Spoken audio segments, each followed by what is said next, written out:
پتہ ہم کو کیا چلا، معلوم یہ ہوا کہ نجات اور ہدایت کا دار و مدار رشتے اور ناطے اور قبیلے اور خاندان اور ملک اور وطن پر نہیں ہے کہ کوئی ہندوستان میں پیدا ہو تو جہنم میں جائے گا، کوئی سعودی عرب میں پیدا ہو تو جنت میں جائے گا، نہ، کوئی مکے میں پیدا ہو تو جنت میں جائے گا۔ ابو طالب مکے ہی میں تھے، ابو جہل مکے ہی میں تھا، ابو لہب مکے ہی میں تھا، عتبہ شیبہ مکے ہی میں تھے، ہاں تھے کہ نہیں؟ کیا جنت میں گئے؟ یہ سارے جہنم میں گئے۔ تو زمینیں کسی کو مقدس نہیں بناتی، وہ خواہ خود کتنی مقدس کیوں نہ ہو۔ انسان عمل سے زندگی بنتی ہے، جنت بھی جہنم بھی یہ خاکی اپنی فطرت میں نہ نوری ہے نہ ناری ہے۔ انسان کا عمل، انسان کا عقیدہ جہاں کہیں بھی رہے، پہاڑ کی چوٹی پہ بھی رہے، سمندر کے تہوں میں بیٹھا رہے، کہیں بھی اگر اس کا ایمان صحیح ہے وہ مرے گا تو انشاءاللہ اللہ اسے جنت میں داخل کرے گا۔ لیکن اگر ایمان اور عقیدہ غلط ہے، ایمان اور عقیدہ صحیح نہیں ہے، تو کوئی مائی کا لال کسی کو جنت میں لے جا سکتا، باپ اپنے بیٹے کو جنت میں نہیں لے جا سکتا، نبی ہونے کے باوجود بیٹا اپنے باپ کو نبی ہونے کے باوجود نہیں لے جا سکتا۔ تو یہ جن سے نہ کبھی چیز نہ پہچان، نہ کبھی دیکھا نہ بھالا، نہ کبھی کچھ نہ کچھ، لمبے لمبے چغے اور داڑھیاں اور پگڑیاں رکھ کر آپ ان کے ہاتھوں پر بیعت کر کر جنت کے کنڈے پکڑ کے جائیں گے، یہ خود ان کے جنت میں جانے کی گارنٹی نہیں۔ یہ کہاں لے جا کے ڈھکیلے اندھا بیل، آپ اس میں سوار ہو کے جا رہے ہیں جس کی خود منزل کا پتہ نہ ہو، جس کی خود راہوں کا پتہ نہ ہو، جو صرف دعویٰ کرے کہ میں پیر ہوں، میں بہت بڑا سجادہ نشین ہوں، میں بہت بڑا پجاری ہوں، میں بہت بڑا یہ ہوں، آؤ میرے ہاتھوں بیعت کرو، سلسلے ہم پکڑ کے لے جائیں گے۔ یہ قادری سلسلہ، نقشبندی سلسلہ، سہروردی، چشتی، فلانی، رفاعی، بدوی، یہ سلسلے، یہ نبیوں کے سلسلے تو جنت میں لے ہی نہیں جا رہے ہیں، اس کے سلسلے کہاں سے لے جائیں گے؟ اس لیے ہوش کے ناخن لو مسلمانوں، بھول بھلائیوں میں مت رہو، وقت بہت کم ہے اور زندگی بہت تھوڑی ہے، دنیا کمانے میں مصروف ہو، اس سے زیادہ اپنے اس دنیا کی فکر کرو جو ہمیشہ جہاں جانا ہے۔ یہ چند دن کی زندگی ہے، 60 70 90 برس تک جی لو گے، اس کے بعد جو دوسری زندگی شروع ہوگی وہ ہمیشہ کی زندگی ہے۔ وہاں صرف 2 زندگیوں کا تصور ہے، یا تو خوشیوں سے بھری ہوئی زندگی یا غموں سے بھری ہوئی زندگی، بس اس کے علاوہ تیسری کوئی زندگی نہیں ہے۔ اس کی فکر کرو اور اس کے لیے سب سے پہلے صراط مستقیم راہ ہدایت کی فکر کرو۔ چلنے سے پہلے راستے کی تعین کرو، دوڑنے سے پہلے منزل کو دیکھو، راستہ صحیح ہونا چاہیے، رخ صحیح ہونا چاہیے، تب اپنی گاڑی سٹارٹ کر کے اس سڑک پہ لے جاؤ۔ آپ کو جانا ہے بریدہ اور آپ ریاض روڈ کے اوپر گاڑی ڈالے ہوئے ہیں تو آپ بریدہ پہنچ سکتے ہیں؟ آپ ریاض ہی جائیں گے، بریدہ نہیں جائیں گے۔ سڑک کتنی ہی پچ کیوں نہ ہو، سڑک کتنی سیمنٹڈ کیوں نہ ہو، گاڑی کتنی ہی خوبصورت اور حسین اور نئی کیوں نہ ہو، کیونکہ رخ صحیح نہیں ہے۔ اس لیے غلط روی سے منازل کا بودھ بڑھتا ہے۔ مسلمانوں، روش کارواں بدل ڈالو، کوئی کسی کا کام نہیں آئے گا، نہ ماں نہ باپ نہ بھائی نہ بہن، اکیلے آئے ہو اکیلے جانا ہے۔ اس لیے پہلی فرصت، پہلا قدم ہمارا یہ ہونا چاہیے کہ ہمارا ایمان اور عقیدہ صحیح اور درست ہونا چاہیے، اور اس کے لیے ضرورت اس بات کی ہے کہ ہم قرآن و سنت کو اپنے سینوں میں، اپنے دلوں میں جگہ دیں، بٹھائیں، اور یہ ایمان اور یقین رکھیں۔ یہی 2 چیزیں ہیں جو نجات کے لیے نجات دلا سکتی ہیں۔ اس کے علاوہ کوئی نجات، کہیں سے کوئی نجات یا کوئی ہدایت کی راہ ہم کو مل سکتی؟ بولو، نہیں مل سکتی۔ یہ بنیادی طور پر نہ کوئی ملا، نہ کوئی پیر، نہ کوئی مولوی، نہ کوئی فقیر، نہ کوئی کچھ نہیں۔ یہ جو کہتے ہیں نا نگاہیں اٹھ گئیں تو ایمان کی دنیا بدل دیتے ہیں، کچھ نہیں ہوتا ہے۔ یہ خود نہیں بدلتے تو آپ کو کیا بدلیں گے؟ یہ نبی اپنے بیٹے کو جہنم میں جاتا ہوا دیکھ سکتا ہے؟ نبی نے تو اپنے بیٹے پہ نگاہ نہیں ڈالی کہ بیٹا ایمان بدل دے۔ ابو طالب مر گئے، جہنم میں گئے، اللہ کے نبی نگاہ نہیں ڈال سکتے تھے؟ بولو، یہ پدی کے شور میں نگاہ ڈالنے سے دلوں کی دنیا بدل جاتی ہے۔ سب ڈھکوسلے ہیں۔ کیا ہیں یہ؟ بولو، ڈرو مت، بولو، ڈھکوسلے ہیں یہ سب ڈھکوسلے ہیں، سب ڈھکوسلے ہیں، چونچلے ہیں۔ ان کے آستانے بنا کے حق ہو کے نعرے، وظیفے، یہ وہ سب ڈھکوسلے ہیں، کوئی کسی کے کام نہیں آ سکتا ہے۔ آپ کا ایمان صحیح ہوگا، آپ کا عمل صحیح ہوگا، یہ 2 چیزیں ہیں۔ اس کے بعد جب گناہ ہوں گے وہاں شفاعت کا معاملہ آئے گا، سفارش کا، ہے کہ نہیں؟ وہ بات الگ ہوگی۔ لیکن جب بنیاد ہی ڈل ہو تو اس کے اوپر کتنی ہی خوبصورت عمارت کھڑی کرو، بیکار ہے، وہ ڈھہ جائے گی آج نہیں تو کل۔ بنیاد مضبوط ہونی چاہیے، صحیح ہونی چاہیے۔ اب آئیے یہ دیکھتے ہیں کہ وسیلہ جو آج ہمارا موضوع ہے، اور جو میں سمجھتا ہوں شرک کی جڑ ہے، اور اسی وسیلے کو مٹانے کے لیے، اسی وسیلے کی وجہ سے کفار مکہ جہنم میں گئے ہیں۔ یہی ایک وسیلہ جس کو آج ہم وسیلہ کا نام دیتے ہیں، یہی وہ توسل اور یہی وہ وسیلے تھے۔ وسیلہ کس کو کہتے ہیں؟ وسیلے کا لغوی معنی ہے ذریعہ۔ جیسے بھائی ہمیں بجادیہ جانا ہے 2 آدمی سے، یا ہمیں بریدہ جانا ہے 2 آدمی سے، کیا وسیلہ ہے، کیا ذریعہ ہے جانے کا؟ کوئی کہے گا ٹرین ہے، کوئی کہے گا جہاز ہے، کوئی کہے گا کار ہے، کوئی کہے گا GMC ہے، کوئی کچھ، کسی کے پاس کچھ نہیں۔ بھائی آپ کے 2 پیر ہیں، یہی ذریعے ہیں، آپ چلے جائیں۔ آپ آئے ہیں کہیں نہ کہیں، کسی نہ کسی ذریعے سے، کسی نہ کسی وسیلے سے آئے ہیں، سمجھ رہے ہیں نا؟ یہ عالم اسباب ہے۔ یہاں جو بھی وسائل اور ذرائع ہیں جائز حد کی حد تک اللہ اور اس کے رسول نے ہمارے لیے جائز قرار دی، اور جہاں حرام ہے اس کے حرام کی بھی شہادت اللہ اور اس کے رسول نے دے دی ہے کہ یہ حرام ہے، اس کو مت، کامیابی کے لیے یہ وسیلے، یہ ذریعے نہ اپناؤ۔ تجارت سے کامیاب ہو جاؤ، سود کھا کر کے کامیاب، سود نہ لو، یہ بھی کامیابی کا ایک ذریعہ ہے نا۔ تجارت اور جوا، سٹا، لاٹری کیا ہے یہ بھی کامیابی کا ذریعہ ہے، تجارت بھی کامیابی کا ذریعہ ہے۔ لیکن اللہ نے فرمایا احل اللہ البیع وحرم الربا، اللہ نے خرید و فروخت کو جائز قرار دیا، حلال قرار دیا ہے، لیکن ربا اور سود کو کیا کیا ہے؟ حرام قرار دیا ہے۔ اس کے ذریعے آگے مت بڑھو، یہ تمہیں جہنم میں لے جانے والا ذریعہ ہے۔ تو خیر، کہنے کا مطلب یہ ہے کہ وسیلہ، آج جو عام خیال ہے ہمارے ہندوستان، پاکستان، بنگلہ دیش اور دیگر ملکوں کے اندر، جو اولیاء صالحین کے وسیلے لیتے ہیں، عام خیال جو ہے لوگوں کا، دانستہ خیال ہو یا نادانستہ طور پر وہ رکھتے ہوں، وسیلے کا جو معنی ہے وہ یہی ہے کہ کسی ذات کو اللہ اور بندوں کے درمیان وسیلہ سمجھ کر پکارنا، اس سے سفارش کا طالب ہونا، اس پر توکل اور بھروسہ کرنا وسیلہ کہلاتا ہے۔ اوکے، ہم اور آپ سب متفق ہیں اس تعریف پر، یہی ہے وسیلہ۔ عموماً وسیلے کا جو معنی ہے، عوام ہوں یا بعض علماء ہوں جو اس کی دعوت دیتے ہیں، ان کے دماغوں میں کیا ہے کہ اللہ کے درمیان اور بندوں کے درمیان کسی ذات کو وسیلہ بنانا، اسے پکارنا، اس سے سفارش کی درخواست کرنا، اس پر توکل اور بھروسہ کرنا، یہی وسیلہ کہلاتا ہے۔ غالب اکثریت اسی قسم کا عقیدہ رکھتی ہے، لیکن ذرا اور گہرائی میں جا کر کے دیکھیں تو آپ کو معلوم ہوگا کہ وسیلہ 2 طرح کا ہے۔ وسیلہ 2 طرح کا ہے، ایک وسیلہ وہ ہے جو جائز ہے، اور ایک وسیلہ وہ ہے جو ممنوع ہے، حرام ہے، ناجائز وسیلہ ہے۔ جائز وسیلے کا مطلب کیا ہے؟ جائز وسیلے کا مطلب یہ ہے کہ آپ وہ ذرائع اللہ کا قرب حاصل کرنے کے لیے، اللہ کی نزدیکی حاصل کرنے کے لیے، اپنے اور اللہ کے درمیان اللہ سے محبت بڑھانے کے لیے وہ ذرائع استعمال کریں جو شریعت نے آپ کے لیے جائز قرار دیا ہے، حلال قرار دیا ہے۔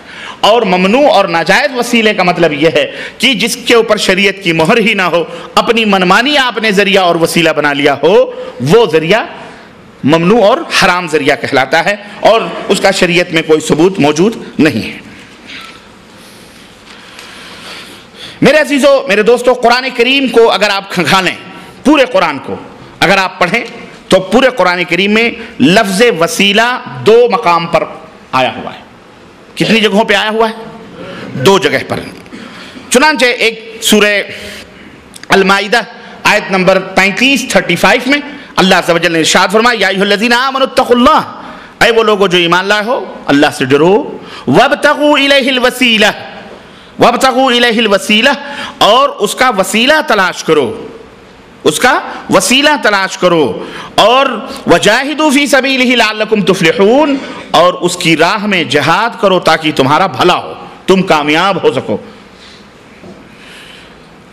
میں نے شروع میں آپ کو بتلایا کہ قرآن کریم کی یہ آیت ہے جس کا ترجمہ میں نے بتلایا آپ کو۔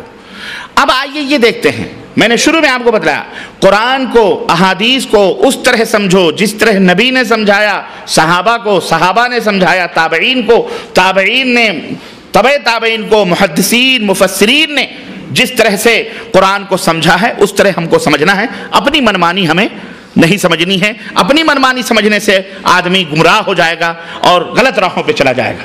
تو آئیے یہ دیکھتے ہیں کہ اس وسیلے کا معنی ائمہ تفاسیر نے کیا کیا ہے، تفسیر لکھنے والے ائمہ نے، اماموں نے قرآن اس کا کیا کیا۔ چنانچہ ان ائمہ میں سب سے بڑے امام نبی کریم صلی اللہ علیہ وسلم کے چچیرے بھائی حضرت عبداللہ ابن عباس رضی اللہ تعالیٰ، جن کو ترجمان القرآن کا خطاب اللہ کے نبی صلی اللہ علیہ وسلم نے دیا تھا، امام المفسرین ہیں یہ، نبی علیہ السلام سے قرآن کا علم انہوں نے حاصل کیا، نبی صلی اللہ علیہ وسلم کے چچیرے بھائی حضرت عبداللہ ابن عباس رضی اللہ تعالیٰ عنہ، اور اسی طرح حضرت حسن بصری، اور اسی طرح مجاہد، یہ تابعین بھی ہیں، کبار تابعین ہیں اور شاگرد بھی ہیں صحابہ کرام رضوان اللہ علیہم کے، ان کا نام خاص طور پر قابل ذکر ہے، حتیٰ کہ حضرت قتادہ رضی اللہ تعالی عنہ جو صحابی حضرت قتادہ رحمۃ اللہ علیہ یہ فرماتے ہیں کہ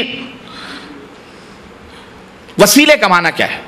وسیلے کا معنی کہہ رہے ہیں اے تقرب الیہ بطاعتہ والعمل بما یرضیہ، وسیلے کا معنی ہے اطاعت الہی، اللہ کی اطاعت اور اس کی مرضی کے مطابق عمل کر کے اللہ کا قرب حاصل کرو۔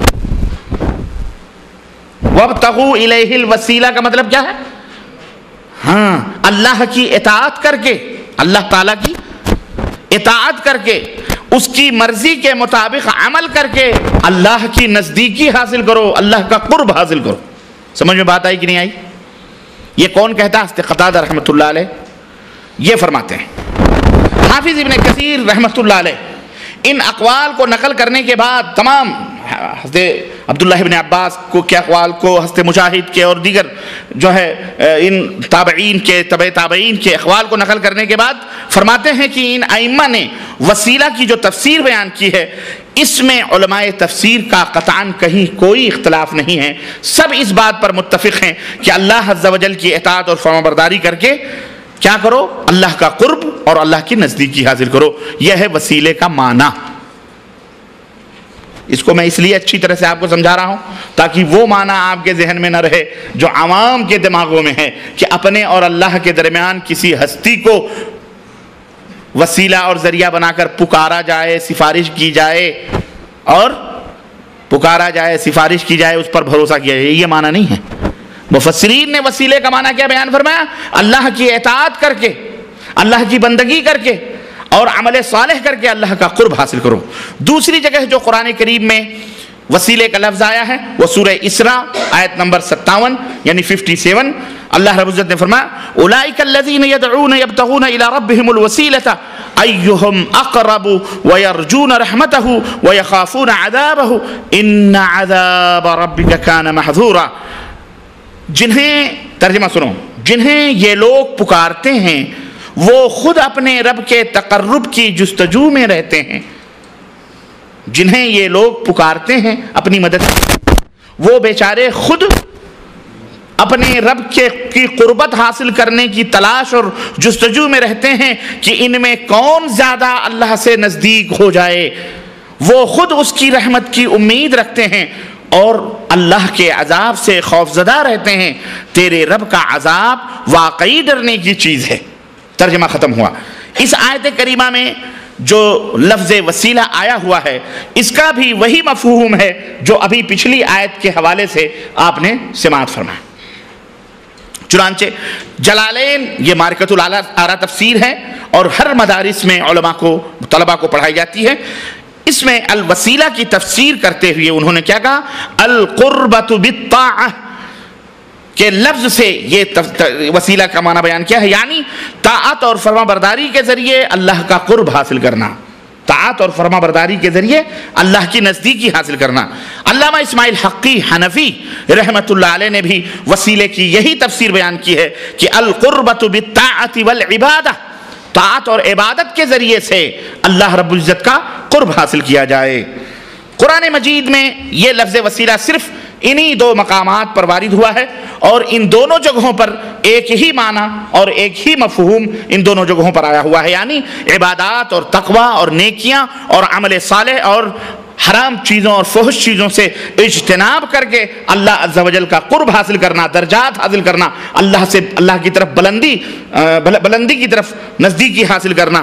تو یہ ایسی چیز ہے، یہ ایسا معنی ہے جس کے اوپر تمام مفسرین اہل السنہ والجماعہ کا اتفاق ہے اور یہی وسیلے کا معنی ہے۔ البتہ یہ لفظ حدیث شریف میں بھی ایک جگہ آیا ہوا ہے، لیکن حدیث میں یہ لفظ آیا ہے لیکن اس معنی میں نہیں آیا ہے جس معنی میں قرآن میں آیا ہے۔ چنانچہ آپ سب کو معلوم ہے وہ حدیث، ابھی میں پڑھوں گا آپ کہیں گے ہاں یہی ہے وہ حدیث۔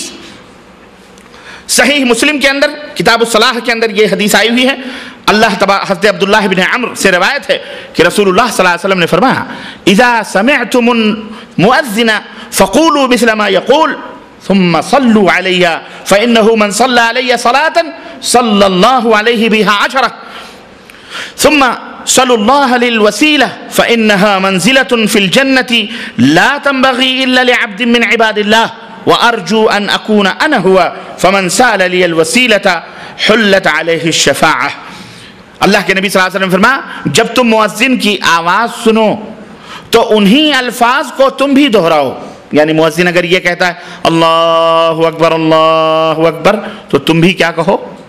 اللہ اکبر کہو۔ مؤذن کہے اشہد ان لا الہ الا اللہ تو تم بھی کیا کہو؟ اشہد ان لا الہ الا اللہ۔ ہمارے ہاں اس کو چینج بھی کیا گیا ہے، ہمارے ہاں جب اللہ اکبر کہتے ہیں تو دو لوگ کہتے ہیں جل جلالہ جل ثناہ اور پتہ نہیں کیا کرتے ہیں، اور جب کہتا ہے اشہد ان لا الہ الا اللہ تو اس پر بھی پتہ نہیں کیا کہتے ہیں۔ جب اشہد ان محمد رسول اللہ کہتا ہے تو بجائے اشہد ان محمد رسول اللہ کے صلی اللہ علیہ وسلم اور پھر انگوٹھا چومتے ہیں، ہے نا؟ ہمارے ہاں یہ چیزیں جاری ہیں۔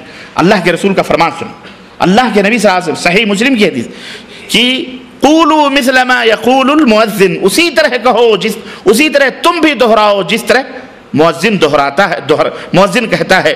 پھر جب مؤذن اذان ختم کر لے تو پھر میرے اوپر درود بھیجو، میرے اوپر درود بھیجو۔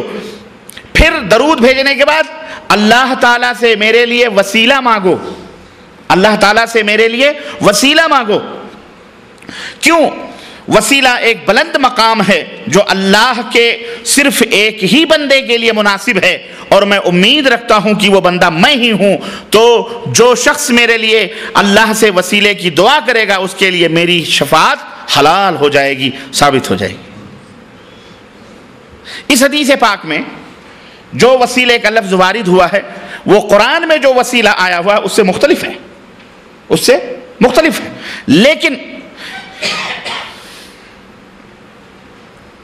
یہاں اب آپ کہیں گے وہ وسیلہ وہ کیسے ہے؟ وہ حدیث پاک اللہ کے رسول صلی اللہ علیہ وسلم نے فرمایا کہ اذان کے بعد جب آپ اذان کی آواز سنیں تو کیا کہیں؟ اللہم اذان جب ختم ہو جائے تو کہیں اللہم صلی علی محمد وعلی آل محمد کما صلیت علی ابراہیم وعلی آل ابراہیم انک حمید مجید، اللہم بارک علی محمد وعلی آل محمد کما بارکت علی ابراہیم وعلی آل ابراہیم انک حمید مجید، اللہم رب هذه الدعوة التامة والصلاة القائمة آتی محمدا الوسیلہ۔ آتی، ہاں یہ ہے مانگنا، اے اللہ میرے نبی محمد صلی اللہ علیہ وسلم کو مقام وسیلہ عطا فرما، مقام آتے محمد الوسیلہ وبعثہ مقاما محمودا الذی وعدتہ، اور میرے نبی کو مقام محمود عطا فرما جس کا اے اللہ آپ نے وعدہ کیا ہے۔ تو اللہ کے نبی صلی اللہ علیہ وسلم فرماتے ہیں جو شخص یہ دعا پڑھے گا اذان کے بعد، میرے اوپر درود پڑھے گا، اس کے بعد یہ دعا پڑھے گا، ایسے شخص کے لیے قیامت کے دن میری شفاعت حلال ہو جائے گی۔ تو ہم کو چاہیے کہ اس کا التزام کریں کہ اذان سننے کے بعد اپنے نبی پر درود بھیجیں اور اس کے بعد یہ دعا پڑھیں، ٹھیک ہے؟ میرے عزیزوں، میرے دوستوں اور بھائیوں، یہ وسیلے کے چند مفاہیم اور معنی تھے۔ اب آئیے وسیلہ، اب ہماری جو بحث ہے، ہماری جو گفتگو اس وسیلے پر نہیں ہے جو اذان میں ہم اللہ کے نبی صلی اللہ علیہ وسلم سے مانگتے ہیں۔ ہمیں واضح ہو گیا کہ وسیلہ ایک بلند مقام ہے جس کے لیے اللہ کے نبی نے ہمیں اپنی امت کو یہ تعلیم دی ہے کہ وہ اللہ تعالیٰ سے میرے لیے مانگو۔ یہ وسیلہ وہ وسیلہ نہیں ہے جو قرآن میں اللہ تبارک تعالیٰ نے ہمیں کہا ہے کہ وہ وسیلہ ڈھونڈو، یعنی اللہ کا قرب حاصل کرنے کے لیے، نزدیکی حاصل کرنے کے لیے، سمجھ رہے ہیں؟ اللہ سے ذریعہ حاصل کرو، یعنی طاعت اور اللہ کی فرما برداری کر کے وہ ذریعہ اللہ کا قرب حاصل کرو۔ وسیلے کی ضرورت بندے کو کیوں پڑتی ہے؟ کیوں پڑی آخر؟ اصل میں وجہ یہ ہے کہ بندہ ضعیف ہے، کمزور ہے، لاچار ہے، مجبور ہے، کوئی بھی لمحہ وہ اللہ کے فضل و کرم سے بے نیاز نہیں ہو سکتا، ہمیشہ وہ محتاج ہے اپنے رب کا، اپنے مالک کا۔ چنانچہ حدیث قدسی میں اللہ کے رسول صلی اللہ علیہ وسلم فرماتے ہیں کہ ارشاد باری تعالیٰ ہے کہ یا عبادی کلکم ضال الا من ہدیتہ فاستہدونی اہدکم، یا عبادی کلکم جائع الا من اطعمتہ فاستطعمونی اطعمکم، یا عبادی کلکم عار الا من کسوتہ فاستکسونی اکسکم، اللہ کے رسول صلی اللہ علیہ وسلم فرماتے ہیں کہ اللہ تعالیٰ کا فرمان ہے کہ اے میرے بندو تم سب کے سب گمراہ ہو سوائے اس شخص کے جسے میں ہدایت دوں. تم سب کے سب گمراہ ہو سوائے اس شخص کے جسے میں ہدایت دوں. اس لیے اے میرے بندو تم مجھ سے ہدایت طلب کرو میں تمہیں ہدایت دوں گا. اے میرے بندو تم سب کے سب بھوکے ہو سوائے اس شخص کے جسے میں کھلاؤں. اس لیے مجھ سے کھانا طلب کرو میں تمہیں کھلاؤں گا میں تمہیں کھلاؤں گا. اے میرے بندو تم سب کے سب ننگے ہو سوائے اس شخص کے جسے میں کپڑا پہنا دوں. اس لیے کپڑا بھی مانگنا ہے تو مجھ سے مانگو. کپڑا بھی مانگنا ہے مجھ سے مانگو میں تمہیں کپڑا پہناؤں گا. اللہ اکبر. یہ حدیث قدسی ہے. یہ اللہ کے رسول صلی اللہ علیہ وسلم ان تمام ضرورتوں کے علاوہ کپڑا کھانا پینا جب اللہ کے محتاج ہیں ہم اور اللہ ہی ہم کو دینے والا ہے ہدایت سے لے کر کھانا پینا کپڑا سب کچھ. میرے بھائیوں ان تمام ضرورتوں کے علاوہ بھی بہت ساری ایسی ضرورتیں ہیں جس میں انسان ضعیف ہے کمزور ہے. زندگی کے اندر متعدد ایسی خطرناک گھاٹیاں اس کے سامنے پیش آتی ہیں جنہیں پار کرنے کے لیے وہ اللہ کی طرف اپنے ہاتھوں کو بلند کرتا ہے اور مجبور ہو جاتا ہے اپنے رب کو پکارنے کے لیے اور اللہ رب العزت سے دعا کرنا استغفار کرتا ہے. وہ اس وقت اللہ تبارک تعالیٰ نے چنانچہ عاجز بندے کی اطمینان کے لیے اللہ تعالیٰ نے قرآن کریم میں ارشاد فرمایا امن یجیب المضطر اذا دعاہ ویکشف السوء ویجعلکم خلفاء الارض الہ مع اللہ قلیلا ما تذکرون. سورہ النمل آیت نمبر 62.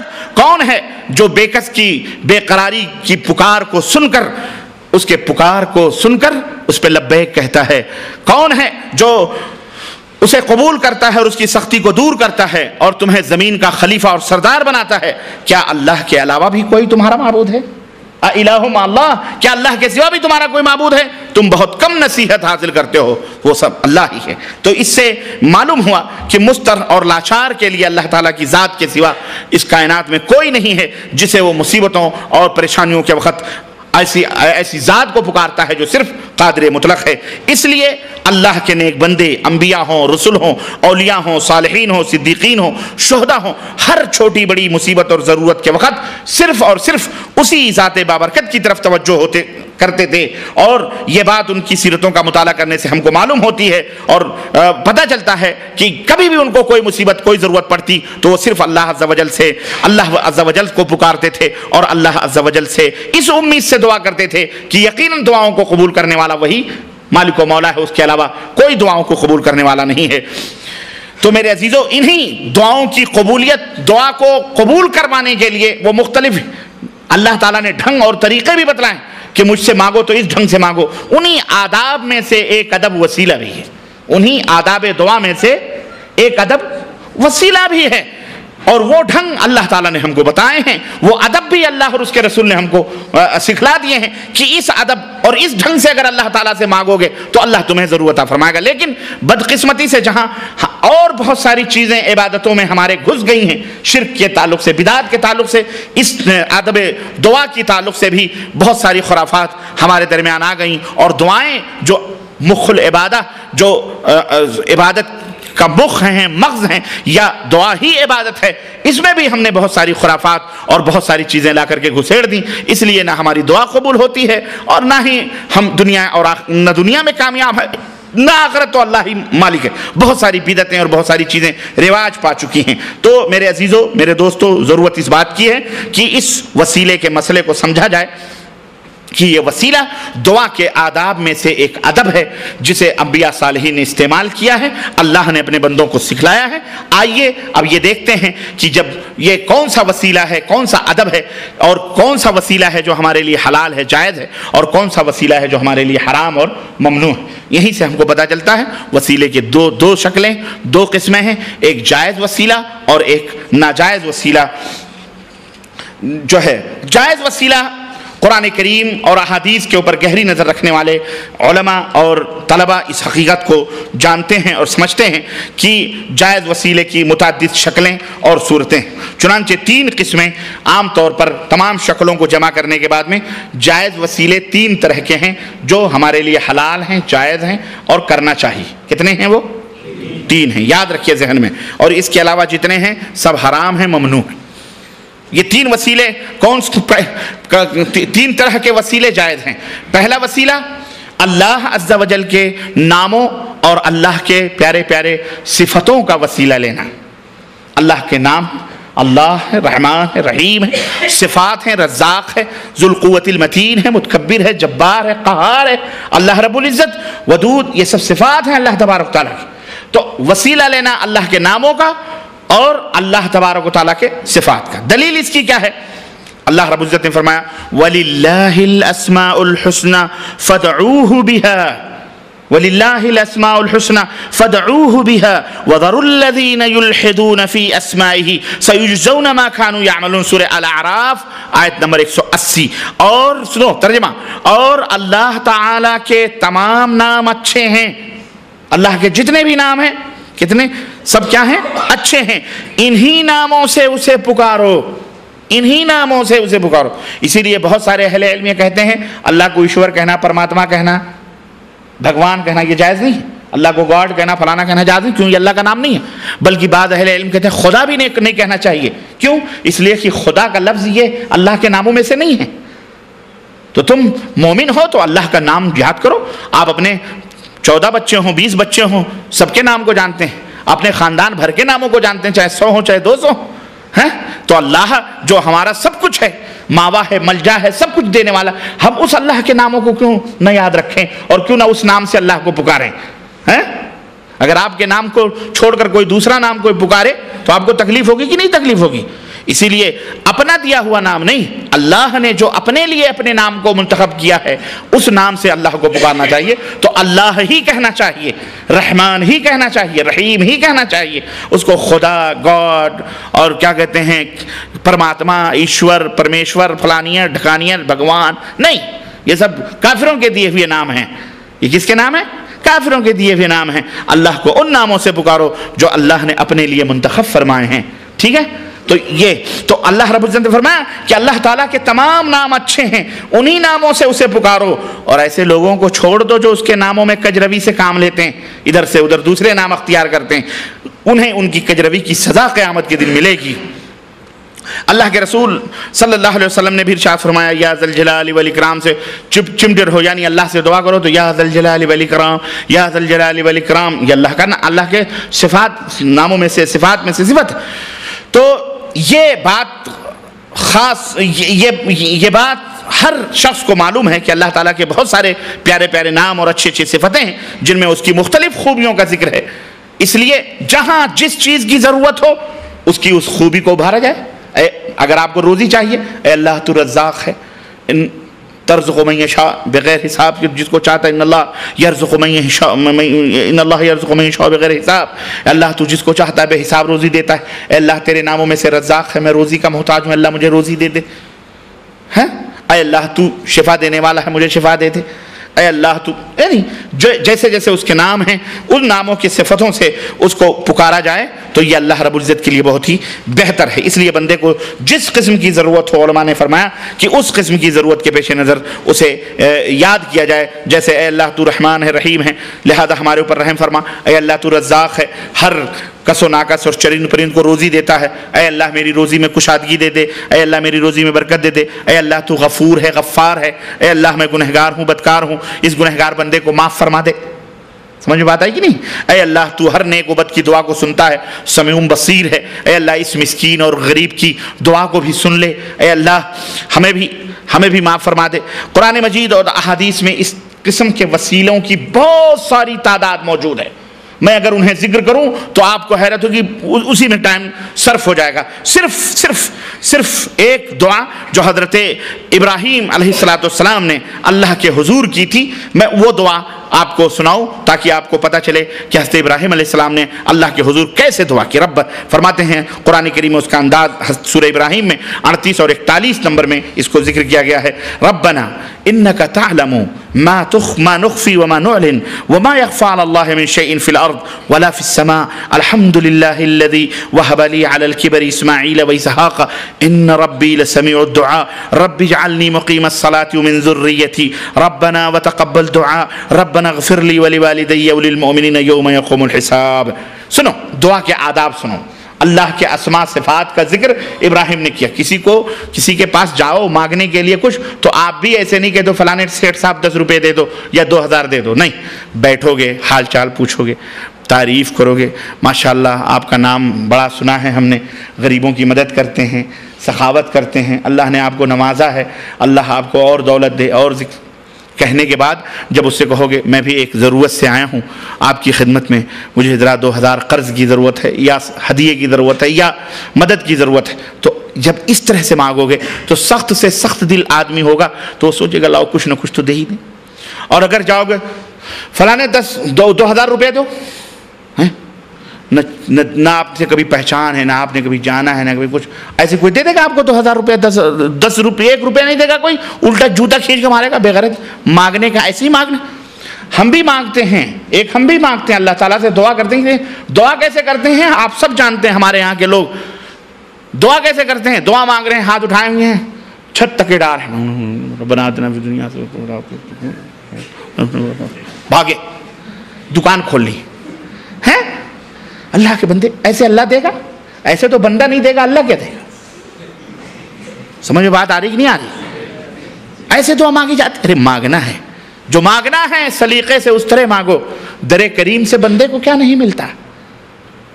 اللہ سے گریہ بزاری کر کے, رو کر, چہرہ بنا کر, رونا نہ آئے پھر بھی تنہائیوں میں کونوں میں بیٹھ کر کپڑا ڈھانپ کر ایسے کبھی اللہ سے مانگو. کبھی آنکھوں میں آنسو نہ آئے تو آنسو لاؤ, اے اللہ میں مسکین ہوں, شرم آ رہی ہے لوگوں سے, چادر ڈھانپ, اللہ میں مسکین ہوں, اللہ میں غریب ہوں, ایسے کر کے اللہ سے مانگو, اللہ دے گا.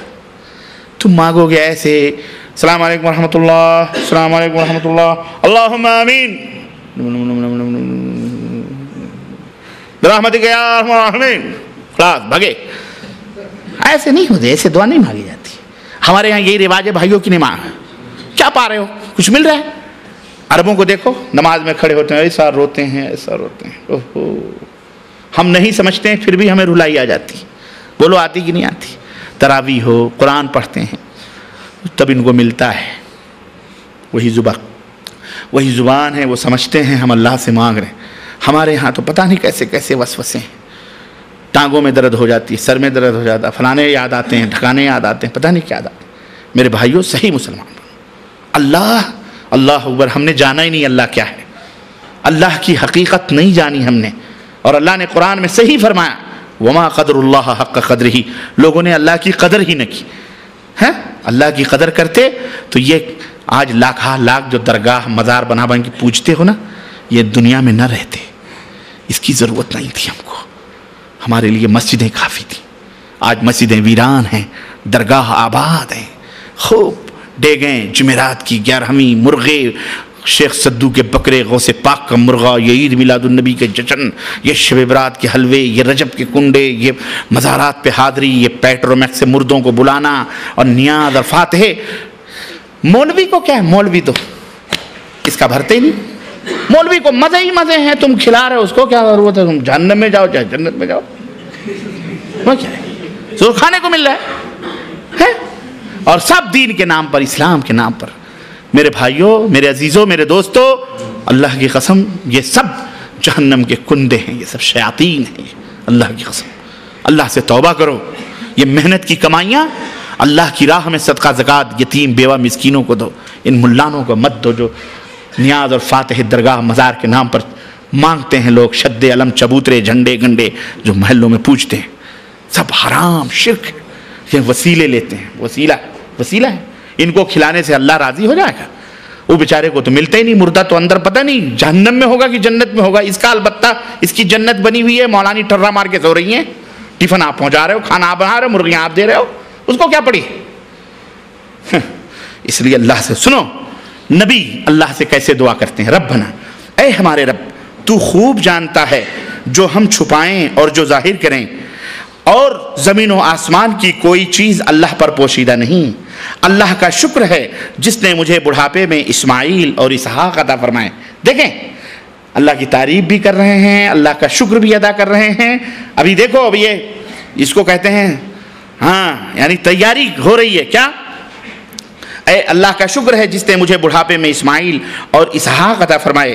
بے شک میرا رب دعاؤں کا سننے والا ہے. بے شک میرا رب. اب مانگنا شروع ہو رہے ہیں. یہ کہنے کے بعد اب مانگ رہے ہیں. کیا مانگ رہے ہیں؟ اے میرے پالنے والے, مجھے نماز کا پابند بنا دے. اللہ, حضرت ابراہیم کیا کہہ رہے ہیں؟ رب اجعلنی مقیم الصلاۃ، یہ نماز جس کی آج ہم رائے گاں جا رہے ہیں، ضائع جا رہے ہیں، اللہ کی قسم یہ نماز سب سے پہلے پوچھی جائے گی۔ عقیدے کی اصلاح کے بعد، توحید کے بعد سب سے پہلے نماز ہے۔ اس کو ضائع کرنے والے کبھی آباد نہیں ہو سکتے۔ جو اللہ کے گھروں کو ویران کریں گے ان کا گھر کبھی آباد نہیں ہو سکتا ہے۔ اے مسلمانوں، نماز نہ چھوڑو، نماز کسی بھی حالت میں مت چھوڑو، نماز پڑھو، نماز کی پابندی۔ نبی ہیں لیکن کیا کہہ رہے ہیں؟ آج ہم نماز پڑھنے والوں کو مدار، ارے نماز میں تم کو کیا ملے گا، نماز کیوں پڑھتے ہو؟ نماز ہی تو ہے، نماز میں جو لذت ہے، نماز میں جو برکت ہے، نماز سے جو ہمیں ملتا ہے، اللہ اکبر، اس کا تذکرہ اگر آپ فائدے اس کے سنیں گے تو آپ دھاتوں تلے انگلی دبائیں گے۔ آپ کو پتہ نہیں نماز کی اہمیت کا، بہت بڑی اہمیت ہے اس کی۔ نہ کچھ پیسہ لگتا ہے، نہ روپیہ لگتا ہے، نہ کچھ۔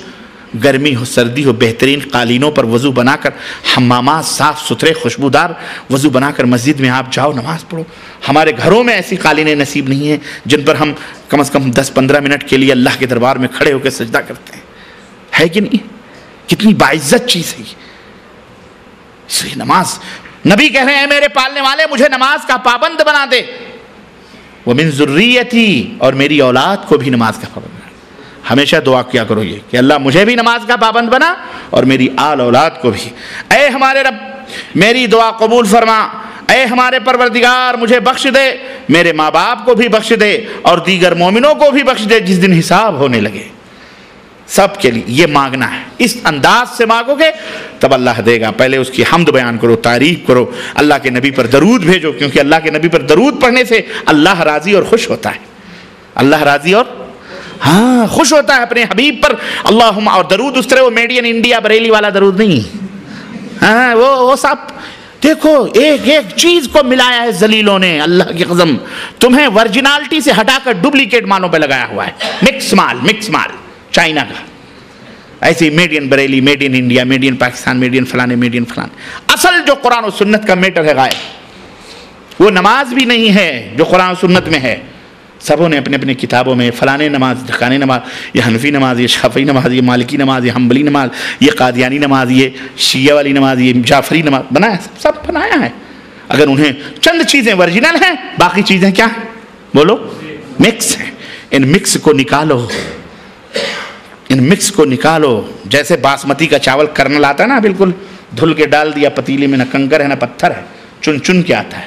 ایسے ہی میڈین مدینہ قرآن و سنت کی مہر لگی ہوئی نماز، عقیدے پختہ یوں ہونے چاہیے، تب جا کے یہ قبول ہوگی، ورنہ ایسے ہی مکس کھاتے کھاتے السر کے مریض ہو جاؤ گے، اپنڈکس کے مریض ہو جاؤ گے، ٹی بی کے مریض ہو جاؤ گے، کینسر کے مریض ہو جاؤ گے، پتہ نہیں کہتے کون سے مریض ہو جاؤ گے، مر جاؤ گے ایسے۔ اور مارکیٹ لوٹ رہے ہیں لوٹنے والے، ورجنالٹی یہاں قرآن و سنت، کوئی بھی چیز ہو قرآن و سنت کی دلیل چاہیے۔ اہلاً و سہلاً، ہمارا سر جھکا ہے، قرآن و سنت نہیں ہے، مع السلام، جاؤ۔ تم اپنے دور کے علامہ زمان ہوں گے، تم اپنے لیے ہوگے، ہماری تو جنت میں نہیں لے جا سکتے۔ تم جنت میں جانے کی ضمانت تو قرآن اور سنت کی تعلیم ہے کہ نہیں؟ اس لیے میرے عزیزو، میرے دوستو، سنو، غور کریں آپ ذرا اس دعا پر کہ امام الحنفاء سیدنا ابراہیم علیہ السلام کی اس دعا میں کتنے آداب بیان کیے گئے ہیں۔ کیا؟ سب سے پہلے اللہ کی قدرت کاملہ کا اقرار کیا انہوں نے، پھر اس کے بعد اس کی حمد و ثنا بیان کی، پھر اصل مدعا سے پہلے اللہ کی تعریف کی، اللہ تو دعاؤں کا قبول کرنے والا ہے، مجیب الدعوات ہے۔ نمبر 4، اس سے قبل بھی دعا کی اجابت اور قبولیت کا ثبوت۔ نمبر 5، آخر میں چل کے اللہ کے حضور اپنی درخواست پیش کرتے ہیں کہ رب اغفر لی، اے اللہ مجھے معاف کر دے، مجھے بخش دے، میرے والدین کو بخش دے، وللمؤمنین، مومنوں کو بخش دے، یوم یقوم الحساب، جس دن حساب کا دن آئے گا۔ میرے عزیزو، قرآن کریم میں بہت ساری مثالیں موجود ہیں، میں ان مثالوں کو صرف اگر نبیوں کی دعاؤں کو ذکر کروں، اللہ کی قسم صرف کتاب بن جائے گی، کتاب تیار ہو جائے گی، اور آپ پڑھیں گے، آپ کو اس میں لطف بھی آئے گا، ایمان بھی تازہ ہوگا، لیکن وقت نہیں ہے۔ میں نے ایک نمونہ آپ کو پیش کیا ہے کہ ہمیں بھی اسی طرح کی دعا اللہ تبارک و تعالیٰ سے مانگنی چاہیے۔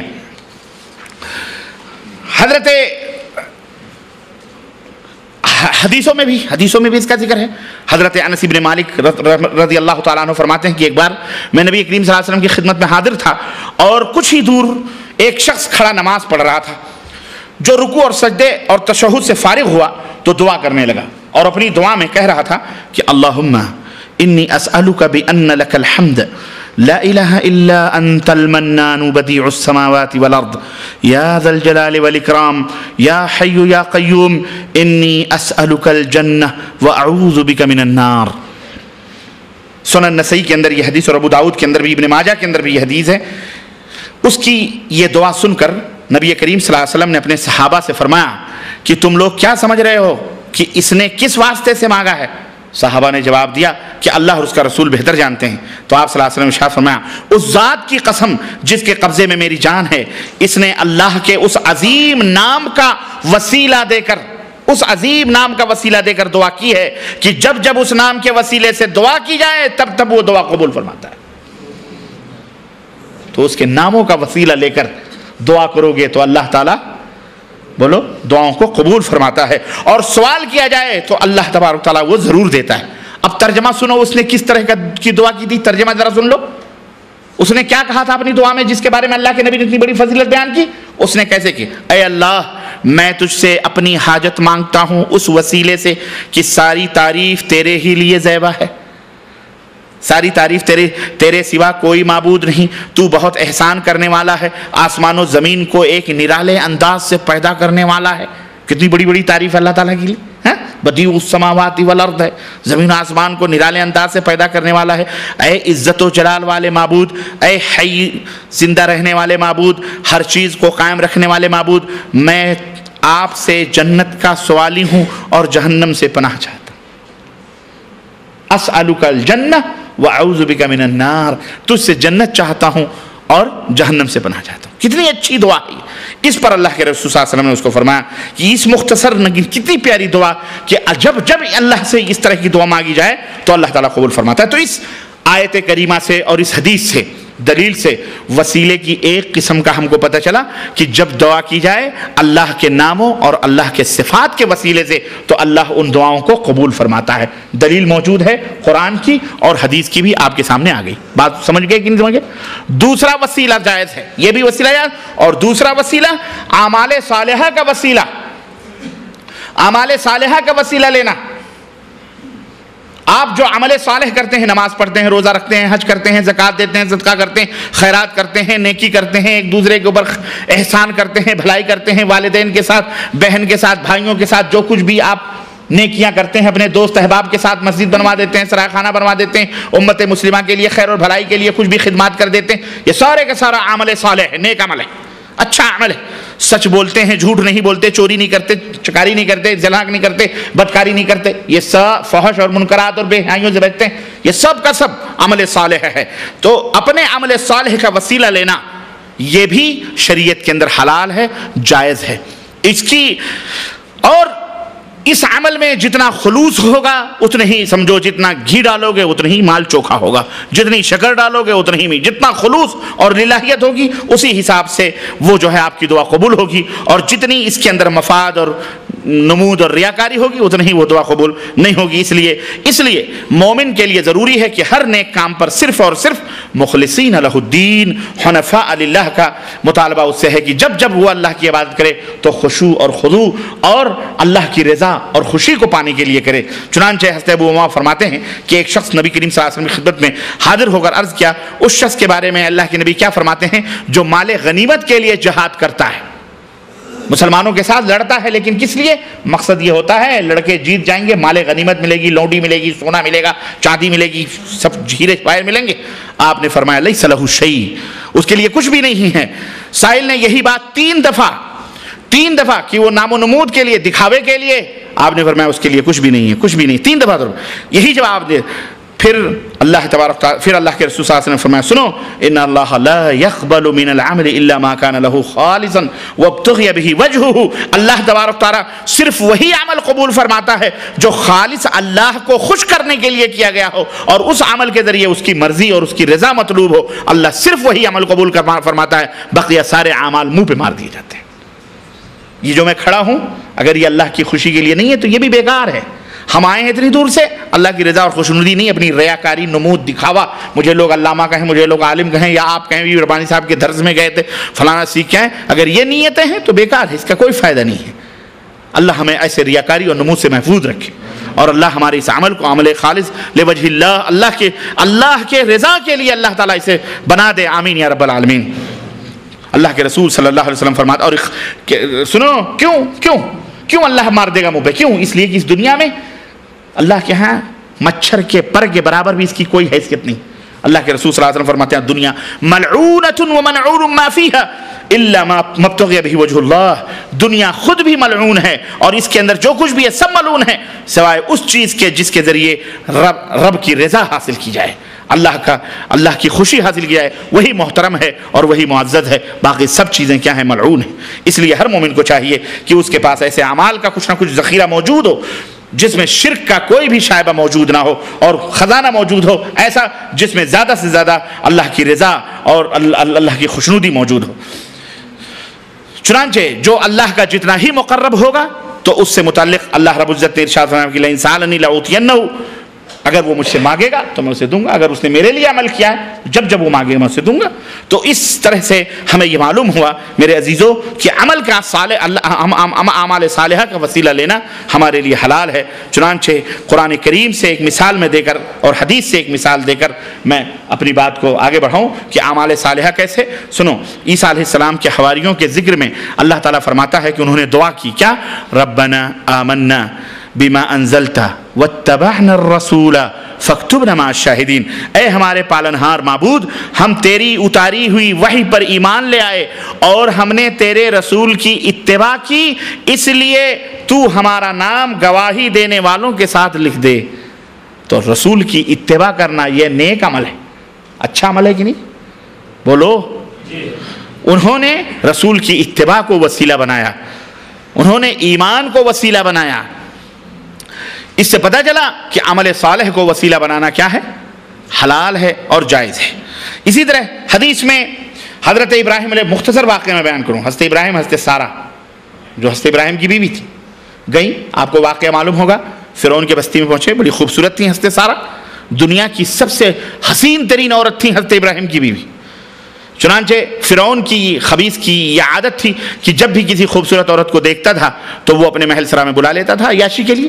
تو حضرت ابراہیم علیہ السلام کو بلایا، اس نے کہا یہ کون ہے؟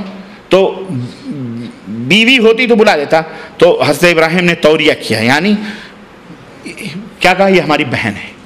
اور حضرت سارہ سے کہا اسلام میں ہم سب بھائی بہن ہیں، ہر مومن ایک دوسرے کا بھائی ہے، اس نحس سے ہم دونوں اسلامی بھائی ہیں، تو ہم اس سے کہہ دیں گے کہ تم ہماری بہن ہو اور تم کہہ دینا ہمارے بھائی ہیں تو بچ جائیں گے۔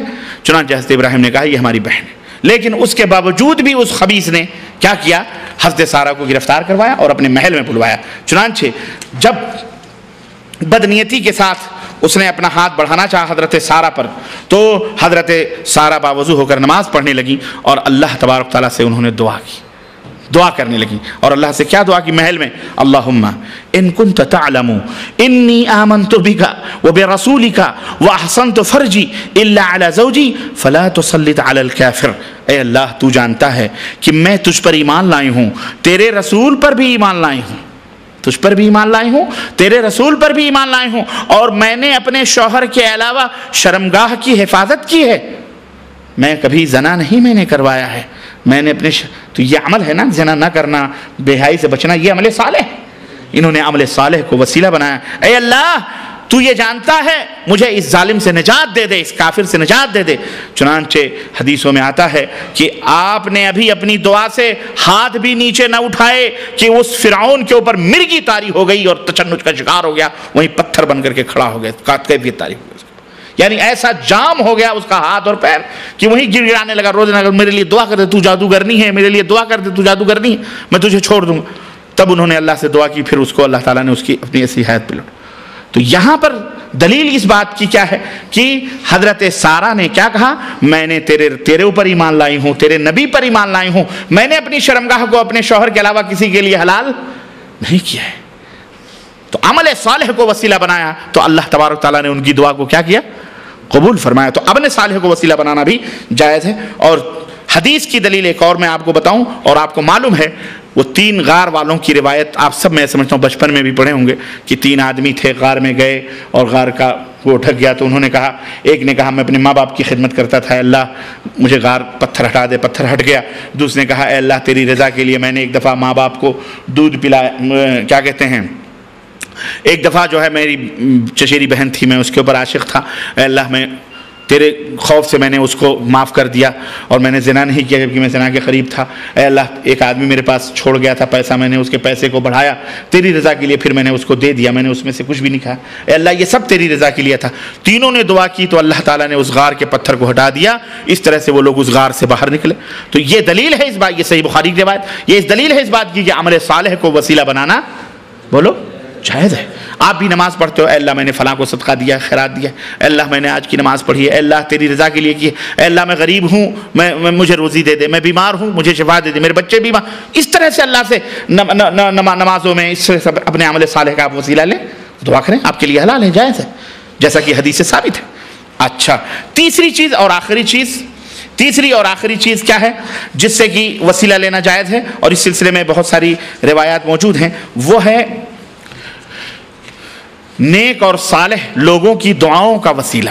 نیک اور صالح لوگوں کی بولو، نیک اور صالح لوگوں کی ذات کا وسیلہ نہیں بلکہ ان کی، آپ نیک ہیں، صالح ہیں، کوئی نیک آدمی ہے، صالح آدمی آپ کی نظر میں، آپ اس کی دعاؤں کا وسیلہ لیں، یعنی اس کے پاس کہ میں بے اولاد ہوں، مولوی صاحب یا حضرت یا فلانے، اللہ سے دعا کرو کہ اللہ تعالیٰ میرے لیے کیا کرے، مجھے اولاد دے دے، تو اس کی دعا کا وسیلہ لینا ہے، اس کی دعا کا وسیلہ لینا، اور یہ بھی حلال ہے، اور قرآن کریم میں اور احادیث میں اس تعلق سے آیا ہے، بہت ساری روایتیں ہیں، اور اللہ نے خوشخبری بھی سنائی ہے کہ جب بندہ میرا ہو جاتا ہے تو جب بھی وہ مانگتا ہے، جو چیز بھی وہ طلب کرتا ہے تو میں اس کو عطا فرماتا ہوں، اور جب وہ لازماً جب وہ میری پناہ میں آنا چاہتا ہے تو میں اسے یقیناً پناہ دیتا ہوں۔ یہ اللہ کے اولیاء کی شان ہے، جو اللہ سے قریب ہوتے ہیں، جب اللہ سے مانگتے ہیں اللہ انہیں عطا فرماتا ہے۔ تو ایسے نیک اور صالحین سے دعا کی درخواست کرنا جو زندہ ہیں، آپ کے سامنے ہیں، کیا ہے یہ؟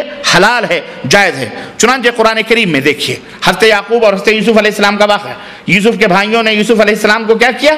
زندہ کنویں میں ڈھکیل دیا۔ المہم ایک زمانہ آیا سارے جمع ہو گئے، ماں باپ بھائی بہن سب جمع ہو گئے، اور جب یوسف علیہ السلام کے بھائیوں نے دیکھا یہ میرا بھائی ہے جس کو ہم نے کنویں میں ڈھکیلا تھا، آج تو یہ وزیر خزانہ بنا ہوا، اب تو کچھ، تو باپ سے غلطی تو ان سے ہوئی تھی، تو انہوں نے کیا کہا اپنے باپ سے؟ نبی تھے ان کے باپ، کہتے ہیں یا ابانا استغفر لنا ذنوبنا اننا كنا خاطئین، سورہ یوسف آیت نمبر 97، اے میرے ابا اللہ سے ہمارے لیے گناہوں کی معافی طلب کر دیجئے، اللہ سے ہمارے لیے گناہوں کی، وہ خود بھی کر سکتے تھے لیکن ابا نبی ہیں، نیک ہیں، اے اللہ ہم اے ابا آپ اللہ سے ہمارے لیے معافی مانگیے، کیونکہ آپ اللہ کے نیک بندے ہیں، آپ اللہ سے کہیں گے تو اللہ آپ کی ضرور سنے گا۔ ایسے لوگوں سے دعا کروانا، ایسے لوگوں سے، یہ حلال ہے، جائز ہے، اس طرح سے۔ اسی طرح سے حضرت یعقوب علیہ السلام نے کیا فرمایا؟ قال سوف استغفر لکم ربی، کہا ہاں اچھا میں جلدی تمہارے لیے اپنے پروردگار سے بخشش مانگوں گا، وہ بہت بخشنے والا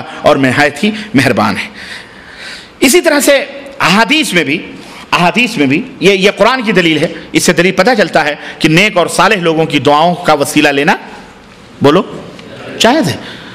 حضرت عکاشہ ابن محصن نبی صلی اللہ علیہ وسلم کی خدمت میں بیٹھے ہوئے، ایک لمبی روایت ہے، اللہ کے نبی نے فرمایا ایسے لوگ بغیر حساب و کتاب کے جنت میں جائیں گے، ہماری امت کے 70,000 لوگ بغیر حساب و کتاب جنت میں جائیں گے۔ حضرت عکاشہ ابن محصن بیٹھے تھے، انہوں نے کہا اللہ کے نبی میرے لیے دعا کر دیجئے کہ میں بھی انہی لوگوں میں سے ہو جاؤں، تو اللہ کے نبی نے کہا انت منہم، میں اللہ سے دعا کرتا ہوں تو بھی انہی لوگوں میں سے۔ اللہ، اور یہ حضرت عکاشہ ابن محصن کون ہے معلوم ہے؟ بولو، کوئی نہیں جانتا؟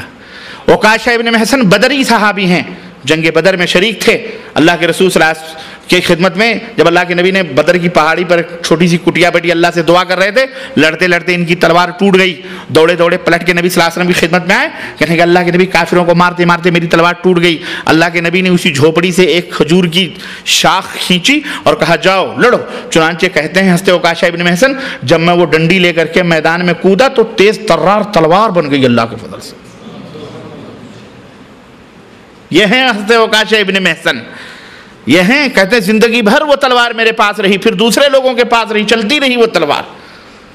وہ لکڑی تلوار بنی. یہ معجزہ تھا اللہ کے نبی صلی اللہ علیہ وسلم کا, زندہ معجزہ تھا. یہ ہے اللہ. جب سنا کہ اللہ کے نبی کہتے ہیں 70,000 بغیر حساب و کتاب کے جنت میں جائیں گے, موقع غنیمت سمجھا. کہا اللہ کے نبی میرے لیے بھی دعا کر دو. اللہ کے نبی نے کہا انت منہم, اے وکاشا تو انہی میں سے. اللہ اکبر, دعا کی درخواست کرنا. ایک دوسرے صحابی کھڑے ہوئے, اللہ کے نبی نے میرے لیے بھی دعا کر دو, میں بھی. تو اللہ کے نبی نے کہا سبق اوکاشا تم سے بازی لے گئے. اوکاشا تم سے, یہ بزم میں ہے یا کوتاہ دستی میں ہے محرومی, جو بڑھ کر خود اٹھا لے ہاتھ میں مینا اسی کا ہے. یہاں تو محرومی نہیں ہے, دعا مانگ لی خلاص. تو اس سے یہ پتہ چلتا ہے کہ اللہ کے رسول صلی اللہ علیہ وسلم سے صحابہ کرام دعا کی درخواست کرتے تھے.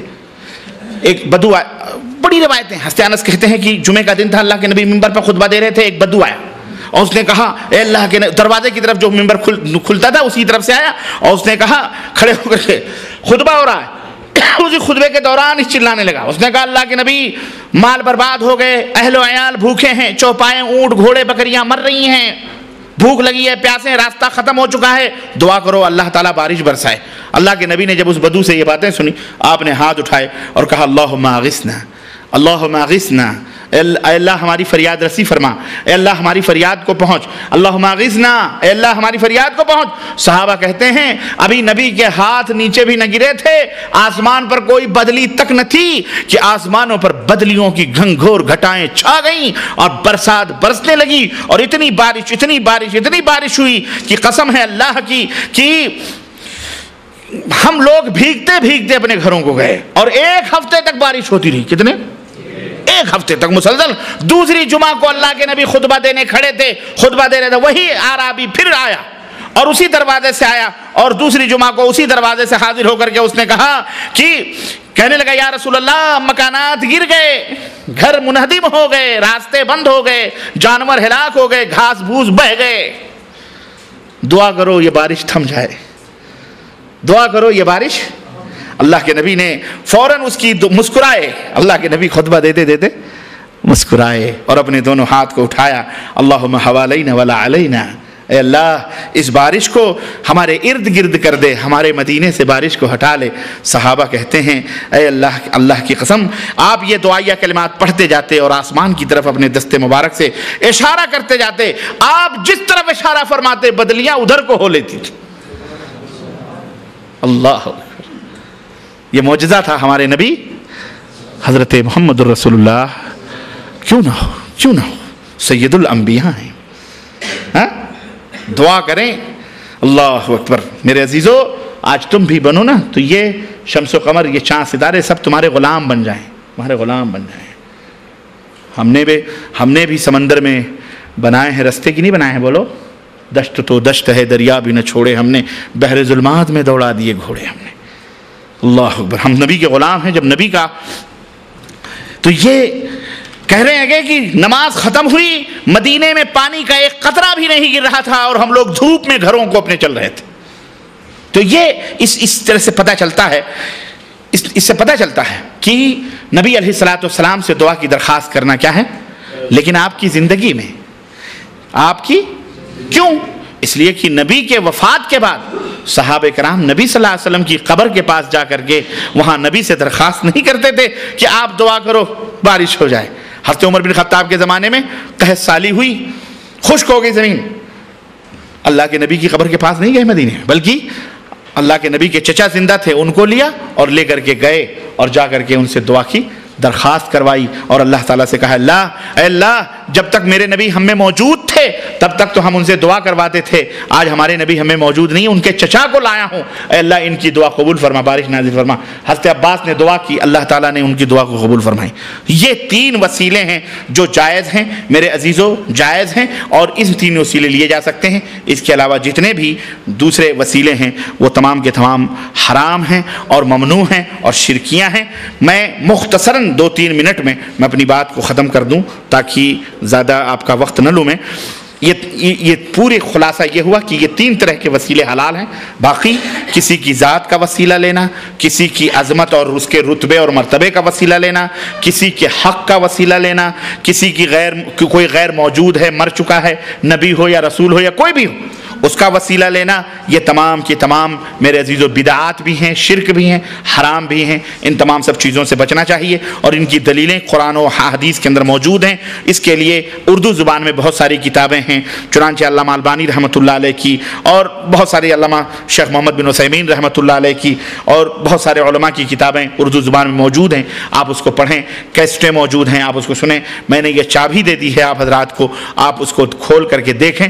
تو یہ وسیلے کے تعلق سے چند باتیں تھیں. اس میں ایک بات آتی ہے قبروں کی زیارت کی، تو ظاہر ہے کہ آدمی قبرستان کی زیارت کرے. اللہ کے رسول صلی اللہ علیہ وسلم نے فرمایا ہے کہ زور القبور فإنها تذکرکم الآخرہ.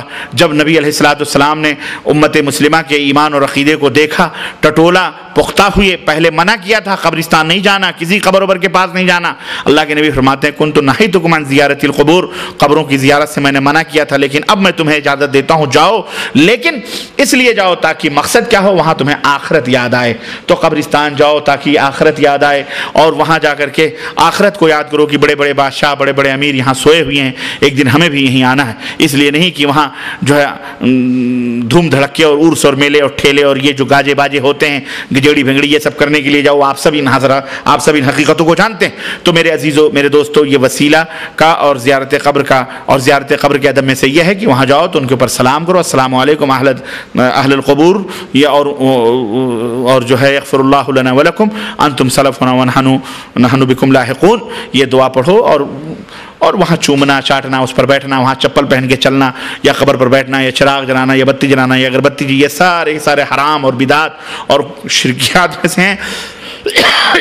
ایسی چیزوں سے توبہ کرو، بچو. اللہ تعالیٰ سے دعا ہے کہ اللہ تعالیٰ ہمیں صحیح طور پر قرآن و سنت پر عمل کرنے کی توفیق عطا فرمائے، اور اللہ عز و جل ہم سب کو قرآن و حدیث پر اپنا ایمان اور عقیدہ درست کرنے کی توفیق عطا فرمائے، اور ہمارے والدین کے اوپر رحم فرمائے، اور ہم سب کے اوپر رحم فرمائے، اور ہمارے ماں باپ اور ہمارے آل اولاد اور ذریات پر اللہ تبارک و تعالیٰ سب کے گناہوں کو معاف فرمائے، اور سب کو جنت الفردوس میں جگہ عطا فرمائے. ہم سب کو اللہ تبارک و تعالیٰ اپنے نبی کی شفاعت نصیب فرمائے، اور اللہ تعالیٰ قیامت کے دن انہیں ہم سب کا شفیع بنائے اور سفارش کرنے والا بنائے. اور اللہ تعالیٰ ہم نے جتنا کہا ہے سنا ہے، اللہ کہنے اور سننے سے زیادہ ہم سب کو عمل کرنے کی توفیق عطا فرمائے. آمین یا رب العالمین. وصلی اللہ علی نبینا محمد وعلی آلہ وصحبہ اجمعین. والسلام علیکم ورحمۃ اللہ وبرکاتہ.